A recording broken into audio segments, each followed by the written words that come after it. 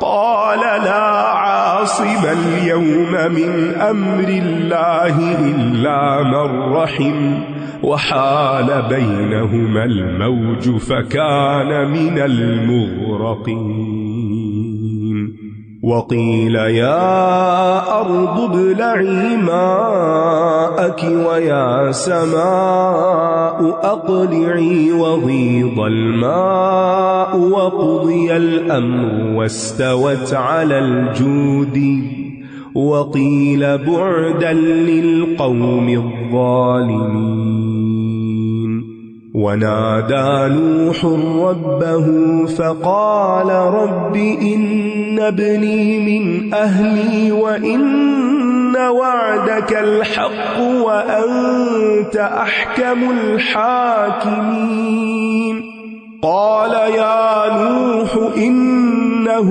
ليس من أهلك إنه عمل غير صالح فلا تسألني ما ليس لك به علم إني أعظك أن تكون من الجاهلين قال رب إني أعوذ بك أن أسألك ما ليس لي به علم وإلا تغفر لي وترحمني أكن من الخاسرين قيل يا نوح اهبط بسلام منا وبركات عليك وعلى أمم ممن معك وأمم سنمتعهم ثم يمسهم منا عذاب أليم تلك من أنباء الغيب نوحيها إليك ما كنت تعلمها أنت ولا قومك من قبل هذا فاصبر إن العاقبة للمتقين۔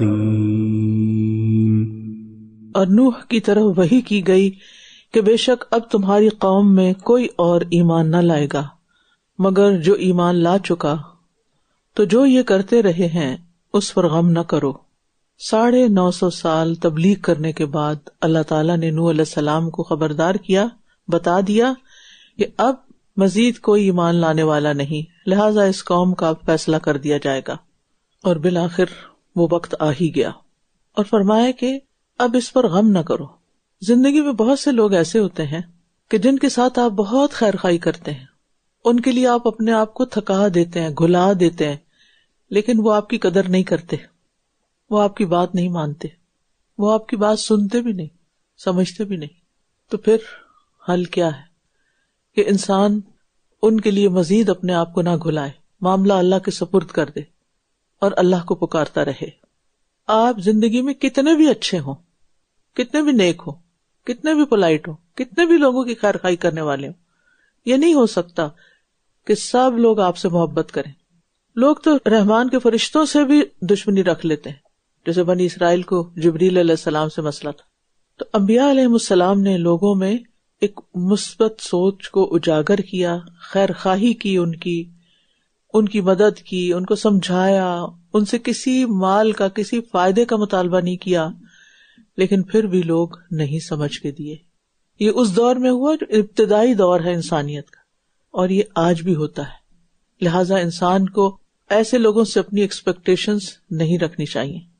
اور تم ہماری نگاہوں کے سامنے اور ہماری وحی کے مطابق ایک کشتی بناؤ، اور جن لوگوں نے ظلم کیا مجھ سے ان کے بارے میں بات نہ کرنا، بے شک یہ سب غرق کیے جانے والے ہیں۔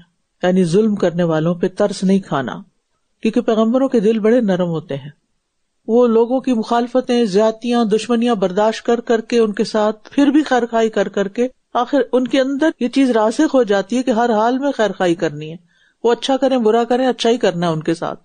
لیکن اب بتایا کہ نہیں، اب اس کے بعد اچھا نہیں ہوگا ان کے ساتھ، یہ غرق کیے جانے والے ہیں، ان ظالموں پہ ترس نہیں کھانا۔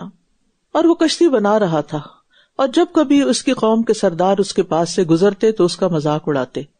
وہ کہتا کہ اگر تم ہمارا مذاق اڑاتے ہو تو بے شک ہم بھی تمہارا مذاق اڑائیں گے جیسا کہ تم ہمارا مذاق اڑا رہے ہو، بس تم جلد جان لوگے کہ کون ہے وہ جس پر ایسا عذاب آئے گا جو اسے رسوا کر دے گا، اور اس پر دائمی عذاب اتر آئے گا، یہاں تک کہ جب ہمارا حکم آ گیا اور تنور نے جوش مارا تو ہم نے کہا کہ اس میں ہر قسم کے 2 جوڑے یعنی نر مادہ کو اور اپنے گھر والوں کو بھی سوار کر لو، سوائے اس کے جس پر پہلے بات گزر چکی، یعنی ان کا بیٹا پہلے بات گزر چکی، اور ان کو بھی جو ایمان لائے، اور اس کے ساتھ بہت تھوڑے لوگ ہی ایمان لائے تھے۔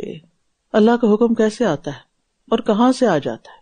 ایک تنور ابل پڑا اور وہاں سے پانی جو نکلنا شروع ہوا تو اس نے دم نہ لیا جب تک کہ سب کو ڈبو نہ دیا، اور نہ صرف یہ کہ وہ بلکہ اوپر سے بارش بھی برسی۔ یعنی اللہ تعالیٰ جب کسی سے انتقام لینا چاہتا ہے تو وہ اس راستے سے آتا ہے جدھر انسان کا دھیان بھی نہیں جاتا، سوچ بھی نہیں جاتی۔ اس لیے ہمیشہ اللہ سے ڈرتے رہنا چاہیے۔ جو مہلت ملی ہوئی ہے، ڈھیل ملی ہوئی ہے، اس سے کسی دھوکے میں نہیں پڑنا چاہیے کہ ہماری غلط کاریوں کے باوجود اگر اللہ تعالیٰ نہیں پکڑ رہا تو اللہ کو ہماری کوئی پرواہ نہیں، جو مرضی ہم کریں۔ نہیں، ایک وقت مقرر ہے، اور جب وہ آ گیا تو وہاں سے پکڑ آئے گی کہ تم سوچ بھی نہیں سکتے۔ اور اس نے کہا اس کشتی میں سوار ہو جاؤ، اللہ کے نام سے اس کا چلنا اور اس کا ٹھہرنا ہے، بے شک میرا رب یقیناً بہت بخشنے والا، بہت رحم کرنے والا ہے۔ تو یہاں آداب بتائے جا رہے ہیں کہ سواری پر سوار ہونے سے پہلے چاہے کتنی ایمرجنسی کی کیفیت ہو، اور بظاہر عذاب آ رہا ہے، پانی ابل رہا ہے اور جلدی جلدی سب کو سوار ہونا ہے، لیکن بسم اللہ پڑھ کے سوار ہو۔ ہمارے لیے بھی یہ حکم ہے کہ اپنی گاڑی میں داخل ہوتے ہوئے، اپنے گھر میں داخل ہوتے ہوئے، اب کسی جگہ پہ جاتے ہوئے بسم اللہ، اور یہ کشتی جو تھی اللہ کے لشکروں میں سے ایک لشکر تھی جس پر وہ سب لوگ سوار ہو گئے. اور پھر آپ دیکھیے کہ دعا کے آخر میں غفور الرحیم کی صفت کس کے لیے ہے؟ وَإِنَّ رَبَّكَ لَذُو مَغْفِرَةٍ لِلنَّاسِ، جیسے سورۃ رعد میں آتا ہے عَلَىٰ ظُلْمِهِمْ، اور إِنَّ رَبَّكَ لَشَدِيدُ الْعِقَابِ. وَقَالَ ارْكَبُوا فِيهَا بِسْمِ اللَّهِ مَجْرَاهَا وَمُرْسَاهَا إِنَّ رَبِّي لَغَفُورٌ رَحِيمٌ. یعنی اللہ سبحانہ وتعالیٰ کی یہ رحمت تھی کہ ایمان لانے والوں کو وہ بچا رہا تھا، اور وہ انہیں لے کر پہاڑوں جیسی موجوں میں چل رہی تھی. پہاڑوں جیسی موجیں، پہاڑوں کی چوٹیاں بھی اوپر نیچے ہوتی ہیں تو وہ بھی اسی طرح لہریں کھا رہی. اور نوح نے اپنے بیٹے کو پکارا جبکہ وہ ایک الگ جگہ میں تھا، وہ گھر والوں کے ساتھ نہیں تھا، الگ تھا ان سے، عادتوں میں بھی اور رہن سہن میں بھی وہ کچھ اور ہی تھا. اے میرے پیارے بیٹے، ہمارے ساتھ سوار ہو جاؤ اور کافروں کے ساتھ نہ رہو، ان کو دوست نہ بناؤ، ان کا طریقہ زندگی اختیار نہ کرو، ہمارے ساتھ آؤ. آخری وقت بھی سمجھایا کہ غرق ہونے والوں کے ساتھ نہ رہو. وہ بولا ان قریب میں کسی پہاڑ کی طرف پناہ لے لوں گا. یہی من گھڑت باتیں ہوتی ہیں نا جو ایسے لوگوں نے سوچ رکھی ہوتی ہیں جو اللہ سے نہیں ڈرتے کہ ہم اپنا بچاؤ کیسے کریں. جیسے فرعون نے کہا تھا کہ حامان میرے لیے کوئی بڑی بلند عمارت بناؤ تاکہ میں اوپر چڑھ کے اللہ کو دیکھوں، یعنی خود ساختہ باتیں. وہ بولا ان قریب میں کسی پہاڑ کی طرف پناہ لے لوں گا جو مجھے پانی سے بچا لے گا. کہا آج کے دن اللہ کے حکم سے بچانے والا کوئی نہیں مگر جس پر وہ رحم فرمائے. اسی دوران ان دونوں کے درمیان ایک موج حائل ہو گئی تو وہ غرق ہونے والوں میں سے ہو گیا. بیٹا سخت دل تھا لیکن اس کے باوجود بھی باپ آخری وقت تک شفقت رکھتا تھا اور اس کو بچانا چاہتا تھا. اور پانی کا یہ طوفان جو تھا وہ ایک خوفناک منظر تھا. بات یہ ہے کہ جب دل بگڑ جاتا ہے نا کسی کا تو پھر واقعات اور نصیحتیں اور عبرت کی چیزیں کچھ بھی اثر نہیں کرتی. تو سب سے زیادہ دلوں پہ کام کرنے کی ضرورت ہے، اپنے بھی، اپنے بچوں کے بھی، اور جس کو دین کی تعلیم اور تبلیغ کی جائے.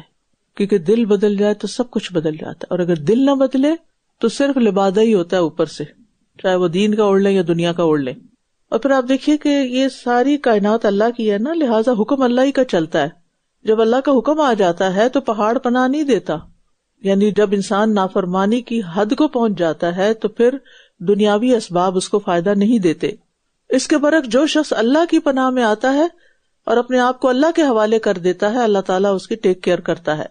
لیکن جو شخص اپنے نفس کے حوالے کر دیا گیا ہو تو وہ ایسے حالات میں اللہ کی طرف رجوع بھی نہیں کرتا. ایسے لوگوں کی بصیرت بھی ختم ہو جاتی، ان کو اپنا برا انجام بھی نظر نہیں آتا اور کسی سمجھانے والے کی بات سمجھ نہیں آتی. اور فرما دیا گیا اے زمین تو اپنا پانی نگل جا، اور اے آسمان تو تھم جا، اور پانی خشک کر دیا گیا اور معاملے کا فیصلہ کر دیا گیا، اور کشتی جودی پر جا ٹھہری. اور فرما دیا گیا کہ رحمت سے دوری ہو ظلم کرنے والوں کے لیے. یعنی ایک ہی بار زمین نے اپنا پانی نگل لیا اور کشتی جودی پہاڑ کہا جاتا ہے کہ عراق اور ترکی کے درمیان ہے، جسے کردستان کا علاقہ کہتے ہیں، جیسے موصل کی جانب یہ جگہ ہے. اور تورات میں نوح علیہ السلام کی کشتی کے ٹھہرنے کی جگہ ارارات بتائی گئی ہے جو ارمینیا کے پہاڑی سلسلے کا نام ہے اور آج بھی اسی نام سے مشہور ہے. اور نوح نے اپنے رب کو پکارا، کہا اے میرے رب، میرا بیٹا میرے گھر والوں میں سے ہے اور یقیناً تیرا وعدہ سچا ہے اور تو سب حاکموں سے بہتر حاکم ہے. یعنی تیرا ہی فیصلہ چلتا ہے اور تیرا فیصلہ بہترین فیصلہ ہوتا ہے. اب دیکھیے کہ نوح علیہ السلام اللہ تعالیٰ سے کتنے ادب سے بات کر رہے ہیں، اپنی حاجت بھی بتا رہے ہیں اور ساتھ اللہ کی شان بھی بیان کر رہے ہیں کہ تو سب حاکموں سے بہتر حاکم ہے. فرمایا اے نوح، بے شک وہ تمہارے گھر والوں میں سے نہیں، بے شک وہ ایسے عمل والا ہے جو غیر صالح ہے، پس تم مجھ سے وہ سوال نہ کرو جس کا تمہیں کچھ علم نہیں. پیغمبروں کا علم بھی محدود ہوتا ہے. میں تمہیں نصیحت کرتا ہوں کہ تم جاہلوں میں شامل نہ ہو. کیوں کہا کہ وہ تمہارے گھر والوں میں سے نہیں؟ کیونکہ دین کا رشتہ ہی اصل رشتہ ہے جو باقی رہے گا.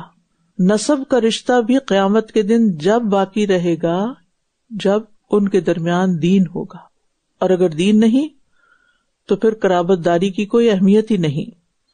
کیونکہ اللہ کے ہاں جو چیز قابل قدر ہے، قابل قبول ہے، وہ ایمان اور عمل صالح ہے. کسی نبی کی نبوت اس کے بیٹے کو فائدہ نہیں دے گی، نہ دنیا میں اور نہ آخرت میں. اور اسی طرح بغیر محنت کے اور بغیر اللہ تعالیٰ کی طرف رجوع کیے صرف خود ساختہ من گھڑت طریقوں سے نجات پانے کے جو نسخے ایجاد ہو چکے ہیں ان کی کوئی حیثیت نہیں. نجات کا معیار وہی ہے جو قرآن و سنت نے ہمیں دیا ہے کہ کیا کرنا ہوگا نجات پانے کے لیے، کامیاب ہونے کے لیے. آپ دیکھیے کہ دنیا میں اگر آپ کو کوئی امتحان دینا ہو تو کیا آپ اس میں اپنی مرضی کے جواب لکھتے ہیں یا جو مطلوب ہوتے ہیں یا جو انہوں نے اسٹینڈرڈ سیٹ کیا ہوتا ہے اس کے مطابق لکھنا ہوتا ہے؟ چاہے آپ کتنے ذہین ہوں، کتنے بڑے ریسرچر ہوں، اور آپ نے کوئی ایسی ریسرچ کر رکھی ہو جو ابھی امتحان لینے والوں کو بھی نہ پتا ہو، لیکن اگر آپ نے وہ بھی لکھ دی تو وہ قبول نہیں ہوگی. اور پھر آپ دیکھیے کہ نوح علیہ السلام کی دعا یہاں قبول نہیں ہوئی، کیونکہ اللہ تعالیٰ کیا فرمانے ہیں، وہ مت مانگو جس کا تمہیں علم ہی نہیں. یعنی یہ دعا کیوں نہیں قبول ہو رہی، اس کا علم اللہ کو پتا ہے، اس کی حکمت اور مصلحت اللہ ہی جانتا ہے. نوح علیہ السلام نے یہ جو کہا نا میرا بیٹا میرے گھر والوں میں سے ہے، تو اللہ تعالیٰ نے فرمایا یا نوح انہ لیس من اہلک، وہ تمہارا بیٹا نہیں ہے. یعنی جو تمہارے دین پر نہیں وہ تمہارا نہیں، چاہے وہ تمہارا اپنا ہی بیٹا کیوں نہ ہو. اس نے کہا اے میرے رب، بے شک میں تیری پناہ لیتا ہوں اس بات سے کہ میں تجھ سے وہ سوال کروں جس کا مجھے کچھ علم نہیں. فوراً رجوع کر لیا اپنی بات سے، اور اگر تو نے میری بخشش نہ کی اور مجھ پر رحم نہ کیا تو میں خسارہ پانے والوں میں سے ہو جاؤں گا. 950 سال دین کی خدمت کرنے کے بعد بھی کیا عرض کر رہے ہیں، اگر تو نے میری بخشش نہ کی. صرف ایک چھوٹی سی دعا کی تھی، وہ اللہ تعالیٰ کو پسند نہیں آئی. کتنے ہمبل ہیں، فوراً ڈر جاتے ہیں. اگر تو نے مجھے نہ بخشا میری اس بات پر اور مجھ پہ رحم نہ کیا تو میں خسارہ پانے والوں میں سے ہو جاؤں گا. پیغمبر اللہ کا مقام پہچانتے ہیں، اللہ کی شان کو جانتے ہیں، لہٰذا وہ ادب سے معاملہ کرتے ہیں. اور ہم جتنے نہیں جانتے اتنے نڈر ہو کے جو چاہتے ہیں اللہ کے بارے میں باتیں کرنا شروع کر دیتے. اللہ اس کو نہیں بخشے گا تو کس کو بخشے گا، نعوذ باللہ. اور یہاں اس واقعے سے ہی پتہ چلتا ہے کہ نبی بھی بشر ہوتے ہیں، انسان ہوتے ہیں، ان کے اندر انسانوں والے جذبات ہوتے ہیں. اور یہ بات پتہ چل رہی ہے کہ 2 چیزیں نقصان سے بچا سکتی ہیں، وہ ہے اللہ کی طرف سے بخشش اور اس کی طرف سے رحمت. اللہ بخش دے اور رحم فرما دے تو انسان نقصان سے بچ سکتا ہے، برے انجام سے بچ سکتا ہے. فرمایا گیا اے نوح، ہماری طرف سے سلامتی کے ساتھ اتر جاؤ اور برکتیں ہو تم پر اور ان جماعتوں پر جو ان میں سے تمہارے ساتھ ہیں، اور کچھ اور جماعتیں ہیں جنہیں ہم عنقریب فائدہ دیں گے، پھر انہیں ہماری طرف سے دردناک عذاب آ پکڑے گا. یہ غیب کی خبریں ہیں جنہیں ہم آپ کی طرف وحی کر رہے ہیں. اس سے پہلے نہ تو آپ اور نہ آپ کی قوم انہیں جانتی تھی، بس آپ صبر کیجئے، بے شک اچھا انجام تقوی والوں ہی کے لیے ہے. یعنی آخری کامیابی تقوی کے ساتھ ہی حاصل ہوگی اور غلبہ حق ہی کو حاصل ہوگا. اور جو آخرت کے برے انجام سے ڈرتے ہیں ان کا انشاءاللہ آخرت میں انجام اچھا ہی ہوگا. تقوی کے ساتھ زندگی میں مشکلات آ سکتی ہیں لیکن انجام اچھا ہوتا ہے. اللہ تعالیٰ ہم سب کو دنیا اور آخرت کی رسوائی سے بچائے اور برے انجام سے بچائے. میرا ایک کوشچن ہے کہ جیسے اگر سیم دین پہ نہیں، اس کا مطلب ہے کہ بالکل ایمان نہیں یا گناہ کیا بچے نے؟ اگر ایمان نہیں تو پھر تو بالکل ہی الگ معاملہ ہے، اور اگر ایمان ہے اور کبیرہ گناہوں میں پڑا ہوا ہے اور توبہ نہیں کر کے مرتا تو معاملہ کفر کے مقابلے میں فرق ہے. کیونکہ اگر شرک نہیں اور کفر نہیں تو بخشش کی امید ہے چاہے سزا کے بعد، اور اگر توبہ کر لی تو وہ تو پھر ویسے معاملہ صاف ہو جاتا ہے. وَإِلَىٰ عَادٍ أَخَاهُمْ هُودًا قَالَ يَا قَوْمِ اعْبُدُوا اللَّهَ مَا لَكُم مِّنْ إِلَٰهٍ غَيْرُهُ إِنْ أَنتُمْ إِلَّا مُفْتَرُونَ يَا قَوْمِ لَا أَسْأَلُكُمْ عَلَيْهِ أَجْرًا إِنْ أَجْرِيَ إِلَّا عَلَى الَّذِي فَطَرَنِي أَفَلَا تَعْقِلُونَ وَيَا قَوْمِ اسْتَغْفِرُوا رَبَّكُمْ ثُمَّ تُوبُوا إِلَيْهِ يُرْسِلِ السَّمَاءَ عَلَيْكُمْ مِدْرَارًا وَيَزِدْكُمْ قُوَّةً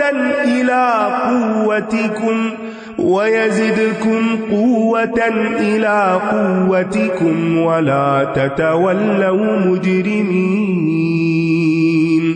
قَالُوا يَا هُودُ مَا جِئْتَنَا بِبَيِّنَةٍ وَمَا نَحْنُ بِتَارِكِي آلِهَتِنَا عَن قَوْلِكَ وَمَا نَحْنُ لَكَ بِمُؤْمِنِينَ إِن نقول إلا اعتراك بعض آلهتنا بسوء قال إني أشهد الله واشهدوا أني بريء مما تشركون من دونه فكيدوني جميعا ثم لا تنظرون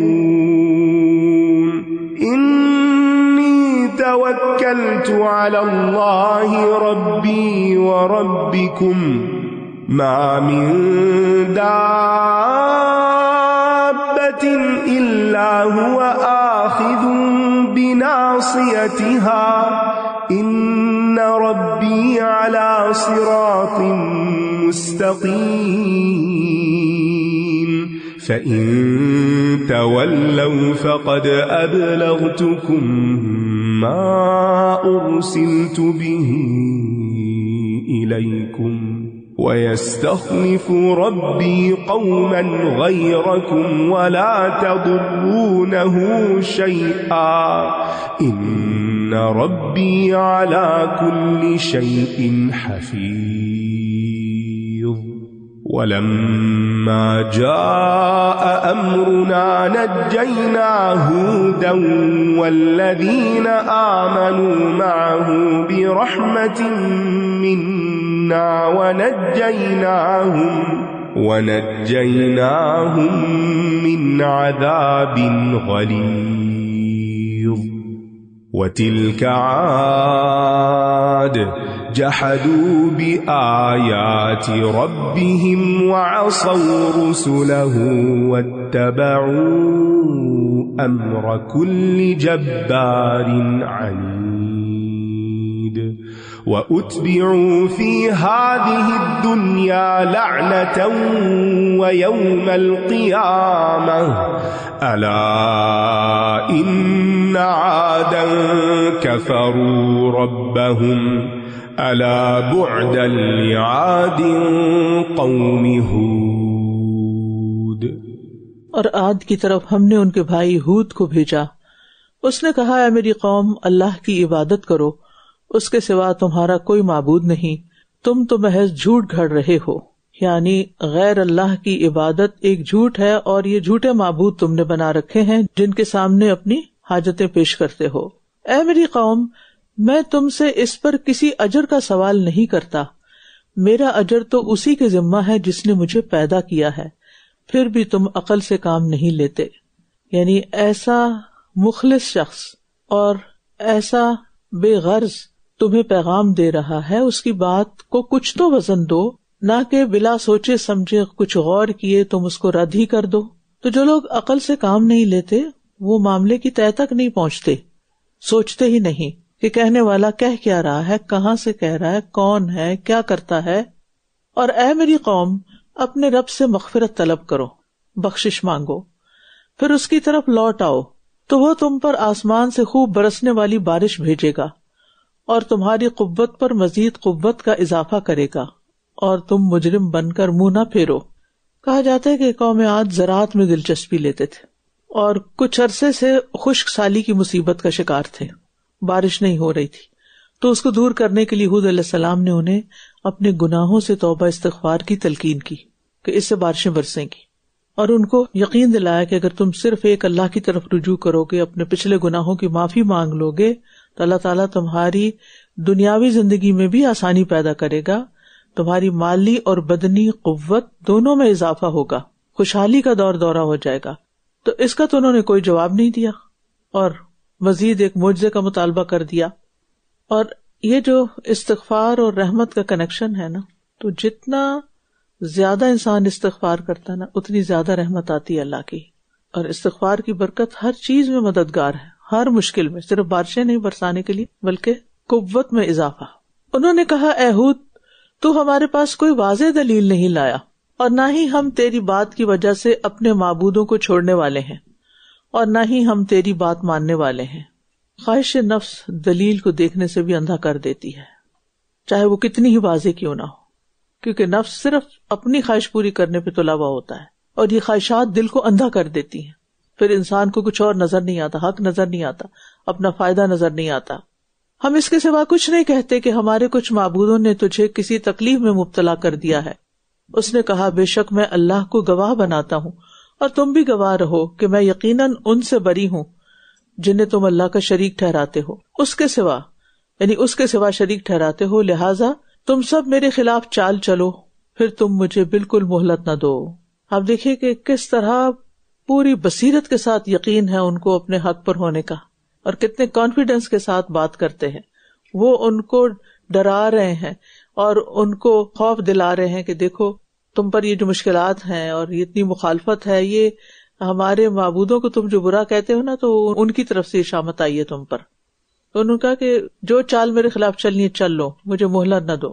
میں نے تو اللہ پر توکل کر لیا جو میرا رب ہے اور تمہارا رب بھی، اور کوئی جاندار ایسا نہیں جس کی پیشانی کو وہ پکڑے ہوئے نہ ہو. بے شک میرا رب سیدھے راستے پر ہے، یعنی وہ کبھی کسی پر ظلم و زیادتی نہیں کرتا، وہ اپنے بندوں کی خطاؤں کو معاف کر دیتا ہے، اور جو سیدھے راستے پہ چلتے ہیں وہ ان کے ساتھ ہوتا ہے. پھر بھی اگر تم منہ پھیرتے ہو تو بے شک میں نے تمہیں وہ سب پہنچا دیا ہے جسے دے کر میں تمہاری طرف بھیجا گیا ہوں، اور میرا رب تمہارے علاوہ کسی اور قوم کو جانشین بنا دے گا اور تم اس کا کچھ نہ بگاڑ سکو گے. بے شک میرا رب ہر چیز پر خوب نگران ہے. اور جب ہمارا حکم آ گیا تو ہم نے ہود کو اور ان لوگوں کو جو اس کے ساتھ ایمان لائے تھے اپنی طرف سے خاص رحمت کے ساتھ نجات دے دی، اور ہم نے انہیں ایک سخت عذاب سے بچا لیا. آپ دیکھیں کہ ایمان والے تھے، لیکن ایمان والوں کو اللہ کی رحمت نے بچایا. ٹھیک ہے، کیونکہ کوئی شخص بھی اللہ کی رحمت کے بغیر نجات نہیں پا سکتا، خواہ وہ نیک عمل کرنے والا ہی کیوں نہ ہو. کسی کے بھی نیک عمل کافی نہیں ہے آخرت میں کامیاب ہونے کے لیے جب تک اس کے ساتھ اللہ کی رحمت نہ ہو. لہذا کثرت سے اللہ کی رحمت مانگنی چاہیے. اور یہ تھے عاد جنہوں نے اپنے رب کی آیات کا انکار کیا اور اس کے رسولوں کی نافرمانی کی، اور ہر سرکش عناد رکھنے والے شخص کے حکم کی پیروی کی. اللہ کی نہیں مانی، اللہ کے دشمنوں کی مانی. حق کو قبول نہیں کیا بلکہ حق کی سخت مخالفت کی. تو تکبر اور ضد جو ہوتا ہے یہ بدترین اخلاق میں سے ہوتا ہے، جس کی وجہ سے انسان حق سے بہت دور نکل جاتا ہے. اور ان کے پیچھے اس دنیا میں لعنت لگا دی گئی، اور قیامت کے دن بھی. خبردار، عاد نے اپنے رب کی ناشکری کی. سنو، دوری ہے عاد کے لیے جو ہود کی قوم تھی، یعنی ان لوگوں کا کبھی کوئی ذکر خیر نہیں کرے گا، قیامت تک لعنت ان کا پیچھا نہ چھوڑے گی.